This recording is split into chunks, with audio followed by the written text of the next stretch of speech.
Hi, my name is Styles.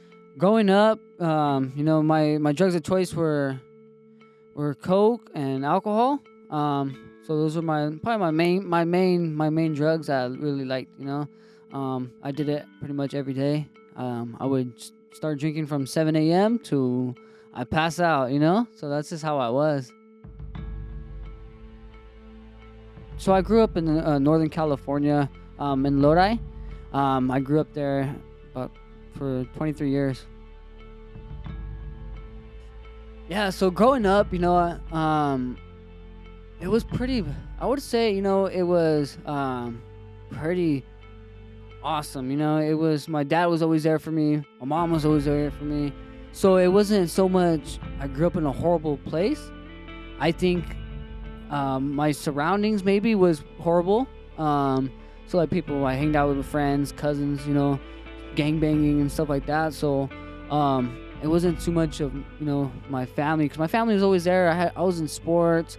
I was good student. So I was very smart. But it's just my actions that I took. Just kind of doing stuff secretly. Just chilling. So I actually did wrestling for about 3 years. I did it one time when I was a kid, but I only think I only lasted like 2 weeks. I said, nah, I'm cool. But I actually did wrestling for about 3 years. And the crazy part about it is that I was doing coke during wrestling. So in high school, yeah. So after a tournament, after so basically, yeah, after like a tournament on a Saturday. I mean, I was only in high school. I was probably only using it on the weekends. But I would come home after a tournament, after a long day, and I would go to my grandma's house, and I'll start racking them out. I got in a car accident. I had a head-on collision, and luckily nobody got hurt, but it was horrible. Bro, so, I mean, like, this is how that day started. I woke up. I was hungover from the last day prior because I drink every day. I didn't, it doesn't matter. So I drunk. I started drinking at 7 a.m. because I was hungover. So usually when I'm hangover, which is every day, is I wake up and I drink a beer because that's like my coffee. So I woke up 7 a.m. Drink the beer, and then I had lunchtime, drank another one. Then which is at like about 12 o'clock. Then at 5 o'clock, I got another 3-pack, and I had somebody else in the car with me, and then so I was driving the company truck, and I had somebody else with me, and I gave him a beer, and I was like, I'm taking these two, man. This is, that's just how I was. I wasn't really greedy like that, but I mean, I was like, more for me, man. I'm a small guy, but I love to drink, But anyways, what I was getting at is that that day. It was just a normal day. I was just like the normal routine. But this girl, she texted me. She's like, what's up? Pick me up. And I'm like, okay, bet. I'm there. So I did, I went home. And I don't even think I went home. I just went to the shop. I dropped off the guys, and I had the company truck. And then she lived around the corner. So I went to her house, picked her up, and said, we're going to the bar. I just barely met her. I didn't have I just never met her. I met her at a grocery store, and then I got her Snapchat, and then, I said, what's up? And then I took her to the bar. We got drunk. And, after that, then I took her to eat. I said, you know what? Let's go to dinner now. We go bars first, then dinner. That's how, if you were an alcoholic, that's the thing you do. So that's what I did. I went to the bar, and then I took her out to dinner. But the bar, I was cool. But right when we had dinner, I took a shot of Jameson and pickle juice. I like Jameson and pickle juice when I'm drinking. I don't really all the time like alcohol, but I mean, as I progressed, that's how it was. I started drinking alcohol. So I did Jameson and then pickle juice. I took that shot, and then just boom, I just blacked out. That was it. That was the last thing I remembered. And then I would wake up, here and there, like, I was, because I all of a sudden after the restaurant, all of a sudden I was in the truck driving.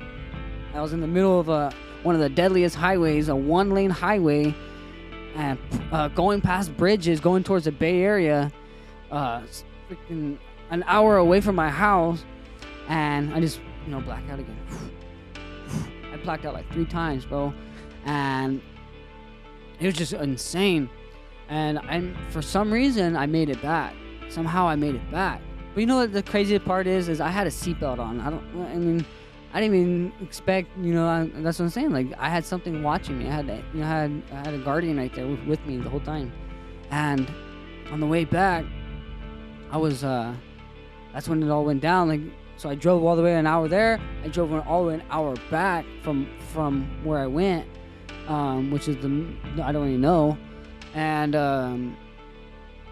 that's when it happened. I was almost at my house. I was 5 minutes, because I was gonna take her home. I don't even know what time it was. I was gonna take her home.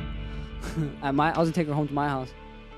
So I was gonna take her home, and I was probably about 5 minutes from my house, and then just boom. I see the shattered glass. Everything just. She's right there crying. I'm like, shut up. And that's how I was, Like, I was like, shut up, and I cussed at her. I'm not gonna lie, I cussed at her. So and then and I hit the other car, and as you can see on the pictures here, so I was driving the white truck here. I was driving this white truck here, a company truck. As you can see, and I was the driver, and then you can compare it. Dang, there. And the craziest part is, guys, is the next day, I woke up. I was in jail, and I went to the store and bought me another beer. Yeah, so I finally said, so this accident happened, I want to say, I forgot, September 2022. So I didn't get help until April 2023. So it's a few more months later. So yeah, so April 25th, 2022, I decided to get sober. And when I decided to get sober, it was crazy getting sober, because I was so drunk and I was so on one, because I was hammered, and I probably fell asleep for about 30 minutes. When coke, you don't fall asleep if you had a lot of it. Coke, you'll toss and turn. So I was technically sleeping. I don't know. I probably wasn't. So I went to the store at 6 a.m. to get another beer, and I got a 3-pack. I drank it, and I was like, damn. You know what? 'Cause my family was like, man, you need rehab. And then I just said, you know what? I might need the help, And so I called the place. My mom was like, call the place. Call somebody then. And I was like, all right. She thought I was full of it. I was like, all right. And so I had called. And they said, we are not accepting people until a month later. It was March, April, May. So they're like, we're not going to accept nobody until May. And so I was like, sheesh, all right, I'm cool. I don't have to go then. And so I continued to drink. But my mom ended up getting a hold of somebody, and the same day, they flew me out the same day, which was crazy. And the way to at the airport, I was drinking at the airport. I had like 40, 50 bucks on me, and I was drinking at the airport, just chilling there at the, you ever seen Dodgeball, where they're at the bar just chilling at the movie Dodgeball, when they're chilling at the bar? That's how I was, just right there, like, damn, I'm going to rehab. And I was hammered still. I was like, jeez. I had to wear a mask because I didn't want nobody to smell it, I was conscious. I was conscious. I was cool. Like, it's because I had a little bit of coke, so I was cool. But yeah, I was drinking, and then I even drank on the airplane too. I was drinking on the airplane, and I was getting hammered for the last time, and I blew like what was it? I blew 2.2, like 5 .27, something like that. No, it was .29 or something like that for when I went to detox. So that was pretty good. I wanted to leave so bad. I wanted the first 3 days I wanted to leave. The first 5 days I wanted to leave. The whole time I wanted to leave. You know, I said my whole mindset was 30 days or 25 days, and I'm out. And I'm gonna go drink again. That was my whole mindset. But luckily, I had a case manager there. The therapist. I mean, honestly, for me, I just never really talked to a therapist. I mean, I would just chill. But for me, my case manager helped me a lot.